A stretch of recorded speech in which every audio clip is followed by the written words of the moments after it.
Hello guys! You're on the Dopers channel, and that means that this video is going to be dope. Today, I am going to analyze the new episode of Skibidi Zombie Universe that MrDoper released 3 days ago. So I will give you the detailed analysis of the 16th episode and find all its secrets and Easter eggs that you have definitely missed, and that no other Skibidi analyst had noticed except me. Who are the new guests from another universe that saved the POV? Are they really our friends? Or do they have their own eerie plans to do as well? And who is this terrifying Skibidi zombie? Alright, now get on board and let's start it. But before diving into the events of episode 18 straight ahead, let's take a moment to summarize all the memorable events of the previous episode. Our POV, which as it turned out was no other than the famous Plungerman, had been brought to the very heart of the base of Speakerman's race. And after witnessing how the core of the X-18 cannon was carried away, which is one of the most important things in the show, he was then also led into an arena which was designed to entertain all the pompous audience around with POV's potential demise. But however, to everyone's surprise, Plungerman demonstrated awesome resilience that exceeded all expectations, emerging unscathed from a painful encounter with a creature whose design was definitely inspired by one of the monsters straight from the universe of Strange Things series. And just in the moment when it seemed that all was lost, a time traveler from the Monster Ups universe intervened while helping Plungerman and ending the previous episode on this reassuring note. So now as the events of episode 18 were unfold to you fellas, we return to the thick of things.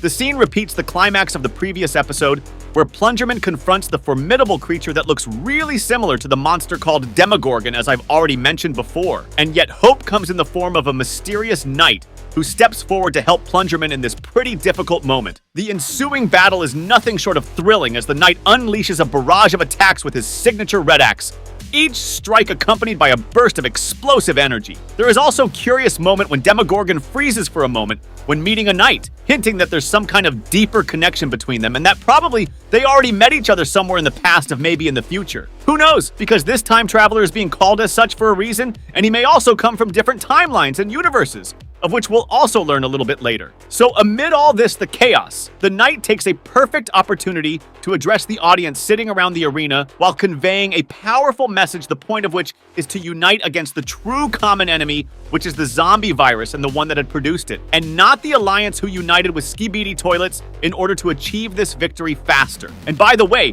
the knight was actually voiced by the YouTube blogger named Chasing Skylar in this exact scene. However, despite his passionate plea, the audience remains absolutely indifferent as their dedication to the initial behavior and motives of the ruthless Speakerman's race seems to be pretty much unbothered. The tension builds up at rocket speed as the heavy artillery in form of 2 Speakermen dressed in the robotic suits that came straight from the Avatar movie descend on the arena, signaling the Speakerman's merciless determination to destroy all other species, time traveler included.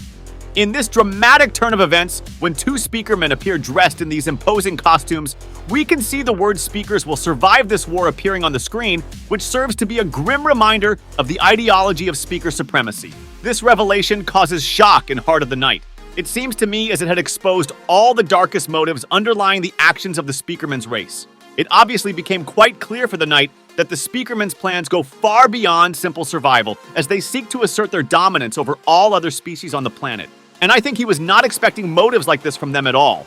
And that's why he addressed them in the first place, as if he really hoped that he could have pulled them on the common side to fight together with the Alliance against their common enemy. But this hope is actually gone now. In the midst of the chaos, the knight acts quickly to protect Plungerman, creating a portal in order to lead him away from the imminent danger. So after stepping into this portal, Plungerman finds himself in the safety of a hidden room, which is still at the base of the Speakerman. And it looks like the Speakerman, who was supposed to guard the entire area, decided to leave for whatever reason. Maybe he needed to do something in the loo real bad. Anyways, Plungerman stumbles upon a treasure trove of lots of valuable information. First of all, there's the core of X-18 cannon that was stolen by Speakerman in the beginning of episode 17, which Plungerman quickly grabs back, and then he turns to the table with several screens next to it. There are 3 Skibidi YouTubers who film their reactions to Monster Up series, and their channels are Just Cozy, Ahoy, and Chatterbox. And then there is a yellow screen with the word Titans on it, which means the Speakerman successfully got the coordinates of all the Titans, and they actually persuaded some kind of goal that's going to be revealed just a minute later. But before I'll do that for you fellas, take a quick look at the yellow screen once again, as there's really nice Easter egg that was hidden in these coordinates. Because if you'll take these coordinates and put them in the internet, then you'll see the country called Moldova and the city Ungens, where the person behind MonsterUp's account is originally from. And now let's reveal the most important secret that speakermen hide. Look at this screen with 4 cores,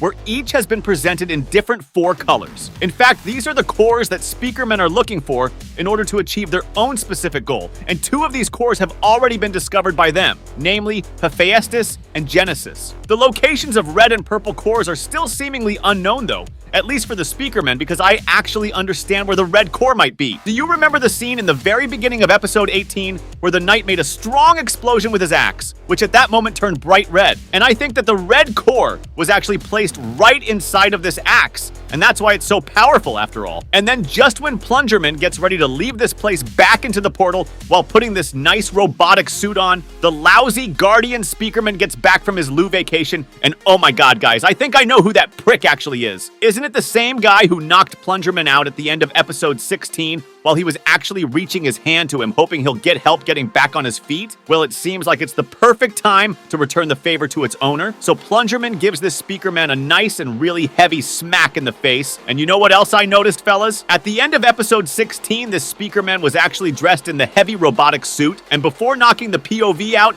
he actually took one of the metal gloves off in order not to accidentally send Plungerman to some better world. But guess what? When Plungerman was returning his favors to the speakerman, he didn't bother taking his gloves off, so it might be actually possible that he could have finished this poor guy off in this scene.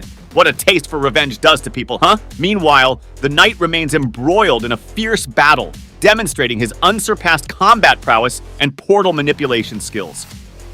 With each deft maneuver, he outsmarts his opponents while turning the tide of battle in his favor. And yet, even when victory seems close, the knight's thoughts are preoccupied with the gravity of the situation and the challenges that lie ahead. As the dust settles and the battle reaches its climax, the knight uses his axe in order to open the portal for him again. After a moment of small hesitation, Plungerman finally receives this offer and jumps into the void, where he sees a bunch of different universes such as the multiverses of Dom Studio, Maxity, No Skill Clutch, and Verlance. And besides that, I also caught 3 YouTube bloggers' channels called Chasing Skylar, UCarP, and Brought Live. And then the POV teleports to a location that is exactly the same place we saw in episode 7, where we could see the Astro Toilet getting infected with a zombie virus. And then the infected Titan Drillman from Dom Studio's multiverse appears alongside with the Astro Toilet. And it seems to me that this Astro is a completely different character than the one we saw in episode 6 and 7. And as I've already mentioned Titan Drillman, I would like to discuss his appearance a little bit. Instead of a normal core,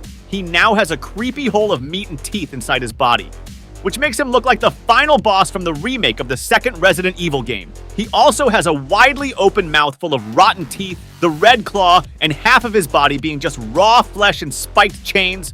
His head and arms are covered with droplets of blood, and the general appearance of him is simply terrible. So what will happen in the next episode, and who will emerge victorious in this situation? I believe we'll find out when the new episode comes out, and I'll be looking forward to it as I'm really invested in this series right now. I'll be looking forward to the next episode of this awesome series. And if you guys enjoyed my video, then give me a like and subscribe to my channel, because that's really important for me right now. And thanks for staying in tune with me in this video. Catch you later. Dopers out.